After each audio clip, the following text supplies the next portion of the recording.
María Magdalena, la compañera de Cristo. María Magdalena es una figura significativa en el contexto del cristianismo y es conocida principalmente por su papel en los evangelios del Nuevo Testamento. Es descrita como una seguidora de Jesús de Nazaret. Su nombre indica que era de Magdala, una ciudad ubicada en la región de Galilea, en la actual Israel. Fue una de las mujeres que acompañaron a Jesús durante su ministerio en Galilea y Judea. Ella estuvo presente en varios momentos importantes, incluida la crucifixión y la resurrección de Jesús. Los evangelios relatan que Jesús liberó a María Magdalena de 7 demonios, lo que sugiere una transformación significativa en su vida. Es especialmente conocida por ser la primera testigo de la resurrección de Jesús. Según los evangelios, ella fue al sepulcro de Jesús y descubrió que la tumba estaba vacía. Posteriormente se encontró con Jesús resucitado, quien le encomendó la tarea de llevar la noticia a los discípulos. La figura de María Magdalena ha sido objeto de interpretaciones diversas a lo largo de la historia del cristianismo. En algunas tradiciones, se la ha identificado como una pecadora arrepentida, aunque no hay evidencia bíblica clara que respalde esta asociación. Sin embargo, su papel como testigo de la resurrección la ha convertido en un símbolo de la fe cristiana y la importancia de las mujeres en el ministerio de Jesús. Pero, ¿quién fue realmente María Magdalena? ¿Y por qué ha sido objeto de interpretaciones y controversias a lo largo de la historia? ¿Cuál fue el papel de María Magdalena en la vida de Jesús? En este episodio, exploraremos la verdad detrás de esta figura enigmática y analizaremos el significado de este momento crucial en la historia cristiana. Pero antes de comenzar, regálanos un like, suscríbete a nuestro canal y activa las notificaciones para que no te pierdas ningún episodio.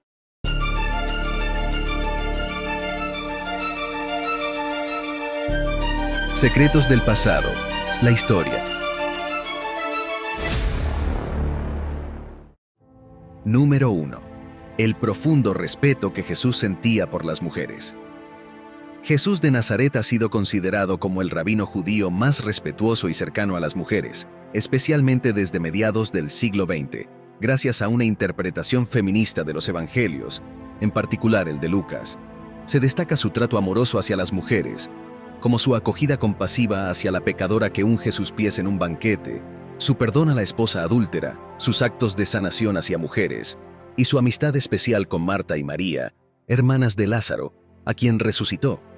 Se enfatiza que ejerció su ministerio rodeado de mujeres, y se le otorga especial importancia al hecho de que su primera aparición como resucitado fue a María Magdalena, quien lloraba junto a su sepulcro. Número 2. Los evangelios no hacen mención de que María Magdalena fuera la esposa de Jesús. Existe una tradición que presenta a María Magdalena como compañera o incluso esposa de Jesús. Sin embargo, los evangelios canónicos considerados sagrados no hacen mención explícita de esto, aunque sí mencionan el matrimonio del apóstol Pedro, cuya suegra fue curada por Jesús en Mateo 8, versículos 14 y 15. Durante la vida pública de Jesús antes de la crucifixión, únicamente se menciona a Magdalena en un pasaje de los 4 evangelios reconocidos por la Iglesia, Lucas 8, versículos del 1 al 3. Ahí se relata que varias mujeres, incluida Magdalena, sirvieron al Maestro con sus bienes. Este pasaje sugiere un grupo de seguidores itinerantes, donde las mujeres desempeñaban roles de servidoras, no de discípulas o predicadoras, como algunos sugieren. Número 3. No se sabe con certeza si Jesús estaba soltero o casado. En realidad, la cuestión sobre el estado civil de Jesús, ya sea célibe, casado o viudo, permanece sin respuesta definitiva. La tradición sostiene que todos los rabinos debían estar casados, pero en la época de Jesús no había rabinos oficiales. Además, Jesús se presentaba principalmente como profeta, y la gente conocía ejemplos de grandes profetas, como Jeremías, que permanecieron solteros. Además, en el siglo I después de Cristo, había numerosos miembros de la comunidad de los esenios que permanecían célibes, como se evidencia en los manuscritos del Mar Muerto encontrados en Qumrán. Por lo tanto, es posible tanto que Jesús fuera soltero o estuviera casado. Número 4. La exclamación de María Magdalena al encontrarse con Jesús vivo. El relato de María Magdalena en el Evangelio de Juan plantea interrogantes. A diferencia de las tradiciones recogidas por San Pablo y los demás evangelistas, que reservan el primer puesto a los varones, Juan dibuja una escena en la que Jesús se aparece por vez primera a una mujer que era su esposa, según ciertas interpretaciones de este pasaje. Quienes así piensan sostienen que Rabuní, la exclamación de Magdalena al encontrarse con Jesús vivo, significa mi marido, y que ello es un signo claro de que María era su mujer. Pero Rabuní significa ante todo mi maestro, en hebreo colonial. Sin embargo, cabe señalar que la mayoría de los estudiosos consideran este pasaje más como una representación simbólica que como un hecho histórico, destacando la transición de una fe imperfecta a una fe perfecta a través del encuentro con el resucitado. Número 5. La escena de la crucifixión en el Evangelio de Juan. A partir de este supuesto matrimonio, se ha reinterpretado la escena de la crucifixión en el Evangelio de Juan, donde a los pies de la cruz aparece la madre de Jesús con Juan, el discípulo amado, y dos Marías, la mujer de Cleofás y Magdalena. El texto griego de este pasaje no dice, viendo Jesús a su madre, sino viendo a la madre, y tampoco se lee, Jesús dice a su madre, sino a la madre. De esto se ha sugerido que la referencia a la madre se refiere a María Magdalena, como esposa de Jesús, y que Juan sería hijo de ambos. Sin embargo, esta interpretación se basa en supuestos demasiado especulativos y no se puede deducir que se refiera a María Magdalena. Número 6. Los Evangelios apócrifos. María Magdalena figura en numerosas ocasiones en los Evangelios apócrifos, así denominados por ser considerados falsos por la Iglesia desde el siglo III.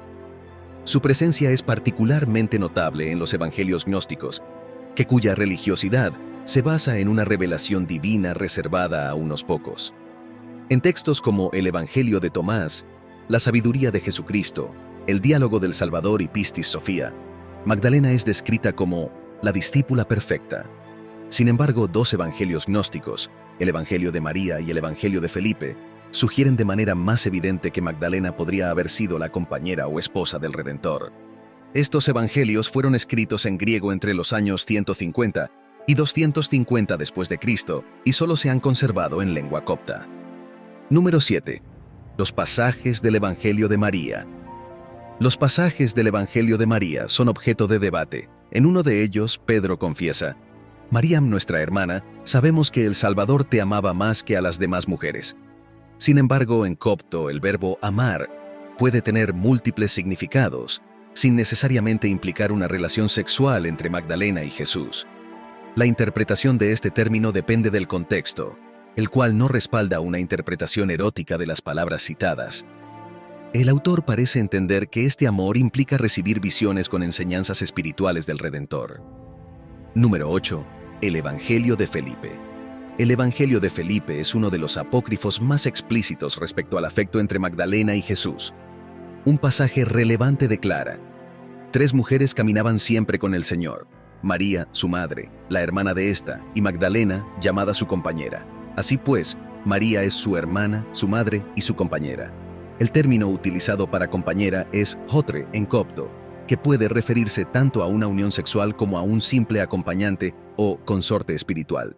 Por lo tanto, la interpretación depende del contexto. El pasaje continúa con los demás discípulos preguntando: ¿por qué la amas más que a nosotros?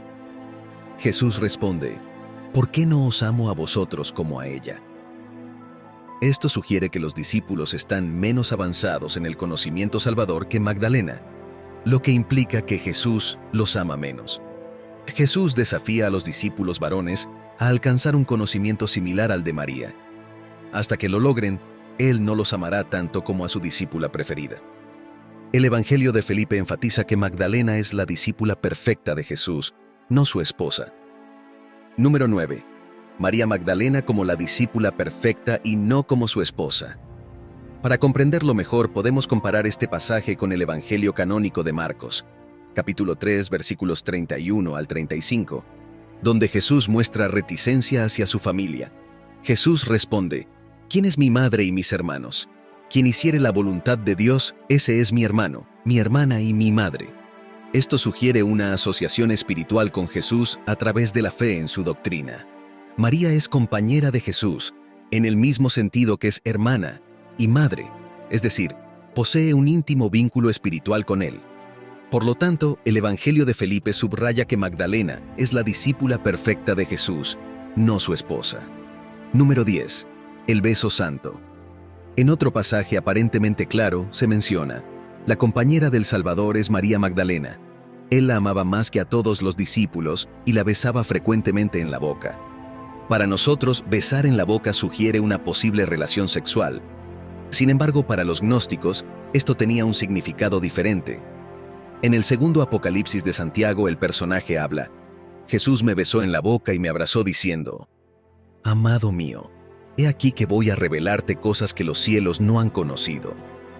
El beso santo es el inicio de un acto litúrgico donde los elegidos, los gnósticos, reciben una revelación. Número 11. El Papa León Magno fusionó 5 mujeres distintas en María Magdalena. El Papa León Magno, en una famosa homilía del siglo V, es considerado el creador de la imagen de María Magdalena que prevalece en la actualidad. Basó su interpretación en un pasaje posiblemente espurio del Evangelio de Marcos, capítulo 16, versículo 9, donde se menciona a María Magdalena como la primera testigo de la resurrección de Jesús, de la que había echado 7 demonios. León Magno interpretó estos 7 demonios como demonios lascivos y presentó a Magdalena como una prostituta arrepentida. Sin embargo, esta calificación carece de fundamentos sólidos, ya que se basa únicamente en la fusión de varios relatos bíblicos que mencionan a diferentes mujeres.